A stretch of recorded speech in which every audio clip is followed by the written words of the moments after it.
I decided to spontaneously get married. Our guests had about 30 minutes to prepare. There was a lot of controversy around it. I was like, I don't think I want to get married anymore. I'm Kirsten, and I spend my days processing grief and healing while staying kind, cozy, and courageous. So I'm sick. The house is a mess, and my baby refuses to do anything but cuddle me. So, of course, this is the perfect time to record this video. One thing I've learned about motherhood is if you wait for the perfect opportunity to do things, they will never get done. Today, I want to talk about my wedding. It happened on July 23rd, 2022. So that's like 2.5 years ago now. And there was a lot of controversy around it. I decided to spontaneously get married. My partner and I had got engaged a few months ago, and we were spending July having an engagement party every week for different groups of family and friends. And at one of these engagement parties, we decided to turn it into a wedding. Our guests had about 30 minutes to prepare, and that was really only because my partner's mom had not arrived yet because she thought it was an engagement party and did not know it was a wedding. And so she was coming a little late and didn't think much about it. And a question that I get asked so often is, why? Why did you do that? And I have a really simple answer. Because it felt right. I was in the midst of wedding planning with my partner, and it was just starting to feel stressful. And that made no sense to me. I am very familiar with event planning.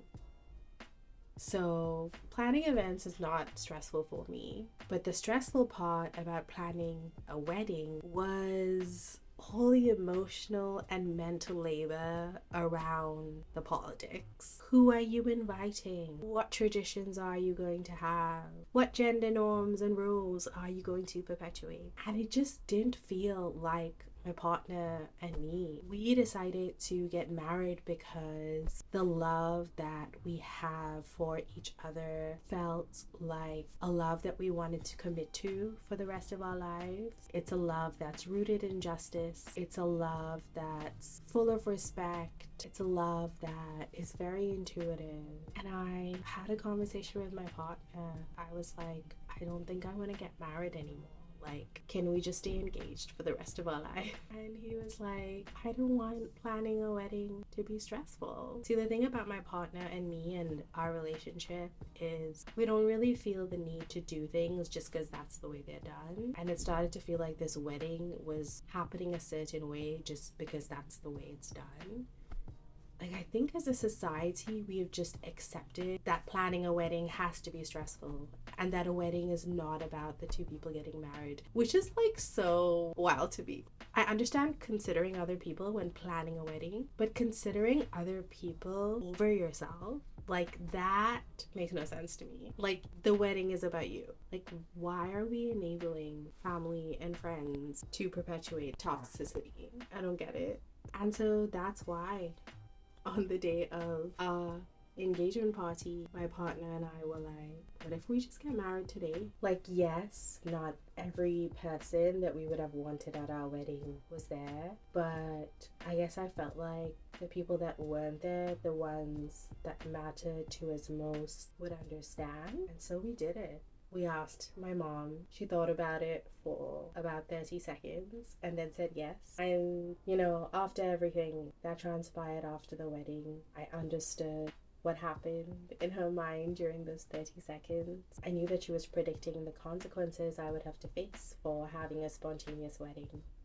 And she still decided to say yes. I think if there's one parenting practice of my mom's that I would love to continue on in my motherhood journey is not allowing other people's opinions to dictate the way that I parent my child. In this instance, my mom could have said, Kirsten, people are going to be really mad, and I don't think that that's a good idea. But instead, She asked, "Is this what you truly want? Is this what'll make you happy?" And I said yes. And that was all she needed to hear. She taught me that when my heart and my intuition is telling me is more important than what makes other people comfortable. Every decision that I made that day was about me and my partner. Our wedding really was a reflection of the two of us. Probably the most candid speech ever.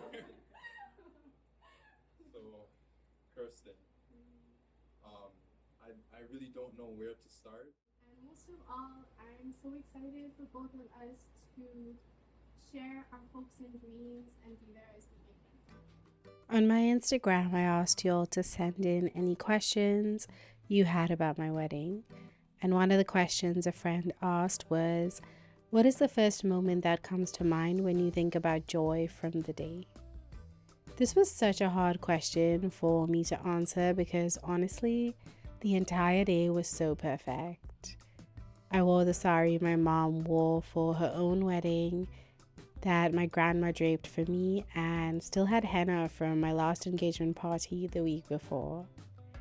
The house was already decorated for our engagement party anyway, with colors to match my partner's and my outfits.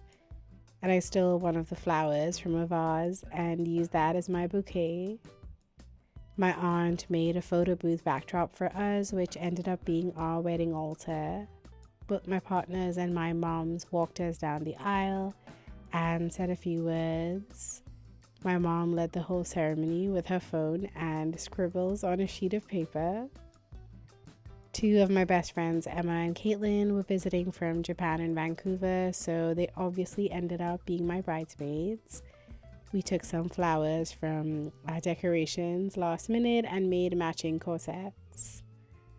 Emma gave a speech, obviously paired with proof that I had actually proposed to her long before I proposed to my partner. And Caitlin was my day off coordinator. We also had a girls' night out exploring Toronto and a sleepover a few days ago, so that was our unintentional bachelorette party. One of my soul friends, Yvonne, was also visiting from Vancouver. He was a flower boy at the wedding and is the reason we have such beautiful photos from the day. One of my favorite moments of the day was watching my mom and him dance together. The cousins I'm closest to also got to be a part of the wedding. One of them was another flower girl, and the other created a beautiful art piece for us that we still have on our wall to this day. We danced the entire time, basically, which was one of my hopes if I ever did have a wedding. The other was that my mom make the wedding cake, which also came true. It was meant to be an engagement cake, so it wasn't traditional at all, which I absolutely loved. My mom made little models of my partner and me and 2 soft toys that represent us. We also played silly engagement games that my partner and I had planned, and obviously brought out a broom handle to the dance floor for limbo. I think someone took the broom brush home as a souvenir because we've moved twice since then, and still that broom brush is nowhere to be seen. These are just a few of the little moments that made up one of the best days of my life. Another question a friend asked on my Instagram was, what was something you did that you got pushback for that you are glad you did anyway? And to that, my answer is the whole wedding. I'm so glad I listened to my heart and had the wedding that was true to me. And I'm so glad I got married while my mom was still here to bless our partnership. I don't regret a single thing. Everything was like a dream. And then it was time for people to go home, and as a few people left, they did tell me that I needed to follow up with a legal wedding because my mom marrying us in our living room was not official enough, which sucked. See, the way I thought about it is my partner and me declaring in front of our loved ones that we wanted to commit to each other for life. That is the most official way that I could get married. And my mom marrying us, the person whose opinion I care about the most, that's as official as it gets. And being married on paper felt irrelevant to me. I didn't really understand why so many of my relatives were upset that we hadn't got legally married, and my mom sort of explained that she thinks they're worried that we'll break up because we're not legally married. And I was like, but people get legally married and then get divorced. And she was like, yeah, but it's harder to break up if you're legally married. And I was like, I don't want a piece of paper to be the reason that my partner and I stay together. I want to wake up every day and decide to love each other. I want it to be an active commitment that we reflect on. I want it to be a choice, one that we make time and time again. So the day after our wedding, we realized we had to now tell people. And I wanted to tell people in a more intimate way. I didn't just want to like call them up or text them and be like, hey, by the way, I'm married now. So I got special stationery and I wrote people letters, and my partner and I put together gifts that we could add to those letters. And we were planning on sending everything out a few days later. But then one of my friends died and I ended up getting pregnant. And then I ended up going into sepsis. It took me about a month to finally get the word out to people. And wow, were people not happy. I mean, my closest friends were surprised but happy. It was really meaningful to a lot of them that I found a way to include them with the letter and the gift. But my relatives, nope. There was just so much that they had a problem with. The fact that it was not legal. The fact that my mom had married us. The fact that it was in my living room. The fact that it was spontaneous. The fact that certain people were not invited, even though I don't talk to those people anymore.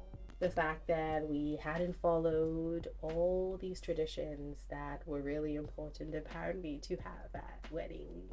My first response was shock. I think it's really hard for me to understand when people act a certain way that I wouldn't act. If my best friend in the world, who lived in the same city as me, called me up and was like, hey, I got married, my first question would be, are you happy about it? And if they said yes, I'd be happy about it. I wouldn't make it about me. I wouldn't make it about what I felt was right or wrong. It's my friend's life, and they made a decision that made them happy. It's as simple as that to me. And so I was surprised, and everybody was so upset. My mom was not. She had lived much longer than I, and she is very familiar with saying things and doing things that people don't approve of. And my next response was sadness. I just felt so sad that we as a society are so attached to the way things have been, that we're so unwilling to be open to the way things could be. I was also just so sad that we as a society make everything about us. I was also really sad that we as a society feel like it's okay to judge other people because they're living lives differently from the way we would live life. I also felt really sad that people felt like they had a right to judge the decisions that I made about my wedding and decide the kind of person that I was now that I had made those decisions. And then I was really angry.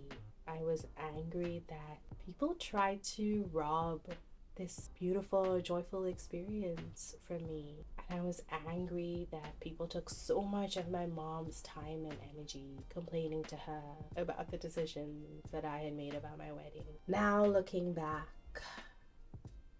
I have gained a lot of insight about what this whole experience meant for my life journey. It triggered the emergence of my most authentic self. I was not willing to compromise who I was anymore to make other people more comfortable and to make other people happy. Since then, every big life decision that I've made has been one that aligns with my intuition, aligns with my values, aligns with the kind of person that I want to be in this world. The other thing that this experience taught me is that if people want to be mad, They will always find something to be mad about. So why waste our time and energy trying to convince people not to be mad? Why waste our time and energy trying to predict whether people are going to be mad about XYZ? People are so mad that I quit work after my mom died. People are so mad that I've decided to make YouTube videos instead of following a career that's more connected to my master's degree. People are so mad that I don't have relationships anymore with certain family and friends because the kind of people they are don't align anymore with the kind of person I am and where I want to be in the world.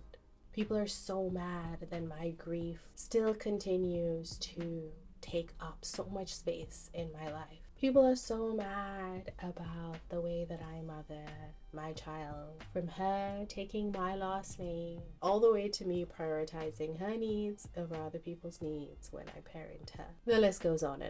And I can't help but just roll my eyes now because I just expect people to have a problem with the things that I say and the things that I do. And I'm okay with them having a problem. As long as they don't try to make it my problem, then we're gonna have a problem. Don't try to take up my time and energy with your projections.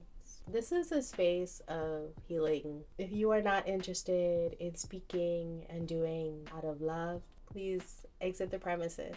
Thank you. The last thing I want to talk about is my second wedding. Yes, that's right. My partner and I got married a second time. This was a legal wedding. Yes, everybody got what they wanted. My partner and I got legally married about a year ago. I'm not gonna lie, I was really upset that my partner and I had to do this, but it was a decision that I made because after my mom died, my partner was not able to come to India with me for the funeral.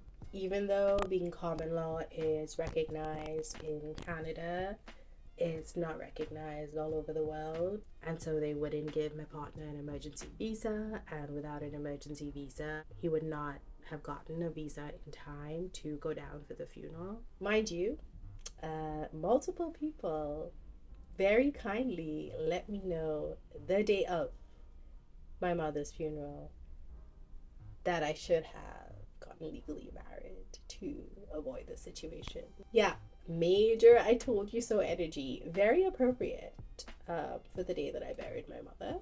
But I didn't say anything. I let them have it. I was like, if you feeling like you've won the argument that I should have gotten legally married, makes you feel better, go ahead. It's my mother's funeral. It's a tough day for you. I understand why you would want to center your feelings. I understand why you would want to make me feel shitty on this day. Obviously, your feelings are what's most important here. Let me just be clear. I don't believe in being the bigger person.